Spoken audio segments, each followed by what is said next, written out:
Welcome to Silent Shackles, a place where forgotten stories find their voice, and the echoes of history are allowed to speak.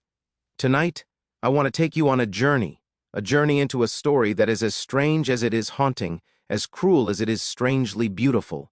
This is the story of a woman named Lillian, a woman born into chains who, through unimaginable circumstances, rose to become the mistress of the very plantation she once served. It's a story of fear, defiance, love, and survival. A story that will stay with you long after the last word is spoken. You hear the wind first. Soft, hesitant, almost afraid, rustling through the bare trees. It's February in Virginia, 1865.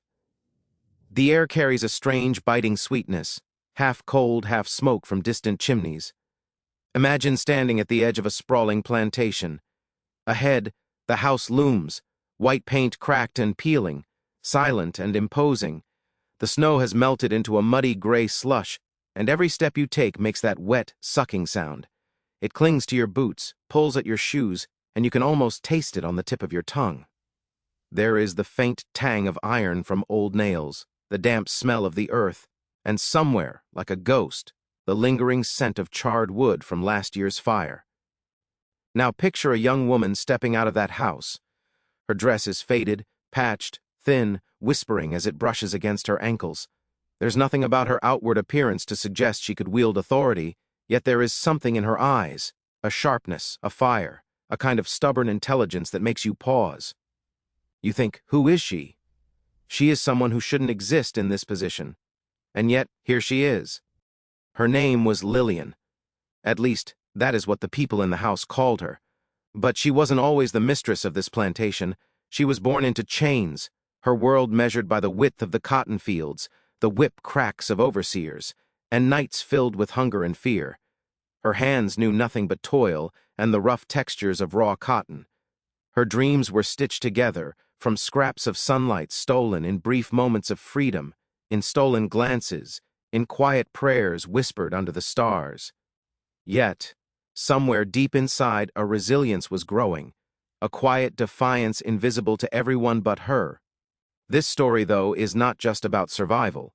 It's about something far stranger, something that bends the rules of society, of logic, and of morality. Lillian became the mistress of the very plantation she had been born to serve. Not through inheritance, not through luck, but through a child that belonged to her master. And that child would change everything. Imagine the first time she realized she was pregnant. It wasn't gentle, like the quiet awakenings in books or the hopeful smiles of fairy tales. No, it was sudden, terrifying, and overwhelming. She was in the back room, peeling potatoes for dinner. Her hand hovered over the rough wooden table, trembling slightly, and a strange dizziness swept over her. Her heart pounded in a rhythm both foreign and urgent. She pressed a hand to her belly, and for a moment, time itself seemed to stop. Outside, the world, the cotton fields, the creaking floorboards, the distant laughter of other servants, faded into a dull hum. She knew, in that instant, that her life would never be the same. Now, imagine her fear, because this wasn't just about her, this was about survival, secrecy, navigating a world where a single misstep could mean death, or worse, being sold away from the one place she called home. Yet within that fear, there was a spark, a small, stubborn spark of defiance. She would carry this child, she would protect it. Somehow, some way, she would carve a place in a society that would never willingly grant her one. Weeks turned into months, and the tension in the house became palpable, almost tangible. You could feel it in the way the master's wife, delicate and severe, moved through the rooms like a hawk, her eyes sharp and cold. You could feel it in the whispered glances of the other slaves, careful never to be overheard, eyes darting toward Lillian with a mixture of pity, envy, and something dangerously close to hope. Every day became a dance, every glance a calculation. Then, one night, the snow began again, falling thick and heavy, blanketing the fields in white. The world outside felt muted, holding its breath. Lillian went into labor in the small room under the staircase, lit only by a flickering candle that cast long, trembling shadows across the walls. Every contraction, every gasp of pain, was a silent battle she fought alone. But when the cries of a newborn finally pierced the cold night, a new kind of silence fell over the house. not of fear, but of disbelief. The child was a boy, his eyes wide and dark as the soil he would one day inherit, oblivious to the chains that had come before him. And here's where it gets strange. Instead of casting Lillian aside, punishing her, or destroying the very thing she had fought to protect, the master did something unexpected. He legitimized her. He gave her a place at his table, not as a servant, not as a shadow, but as someone with power, with influence. The house, once a cage, became a strange kingdom, and Lillian, once invisible, now moved through it with quiet authority, undeniable and profound. Life, as it always does, remained complicated. The other slaves, the workers, the neighbors, they did not understand. They whispered behind closed doors, questions laced with suspicion. How could a slave become a mistress? Is this right? What will happen when the war ends? And the master's wife, her position was precarious, fragile.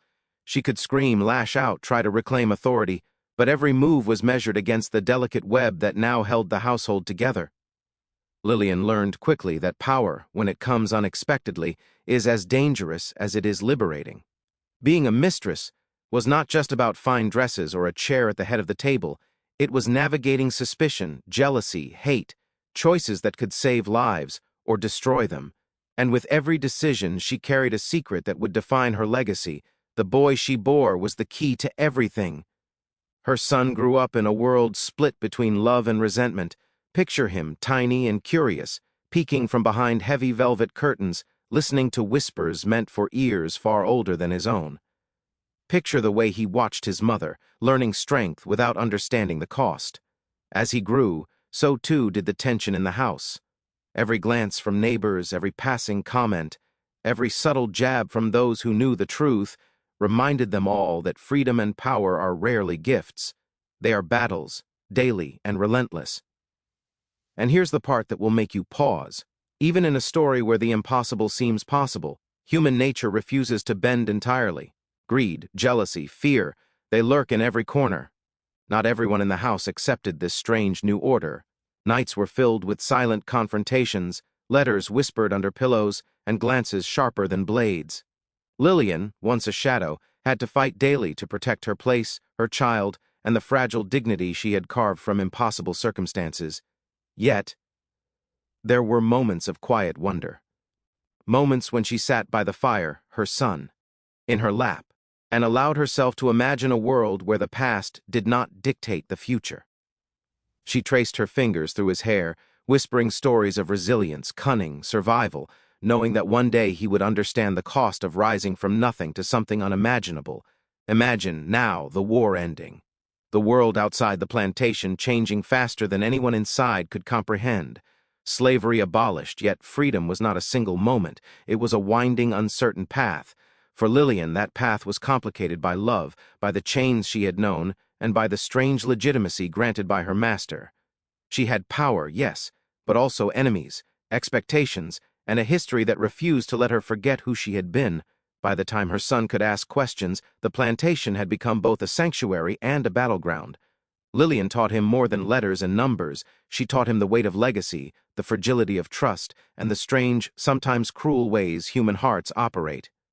She showed him that even in the darkest corners of history, sparks, small, stubborn, defiant sparks, can grow into flames capable of illuminating the world. The lesson, the truth you'll carry long after this story ends, is this. Human resilience is not linear.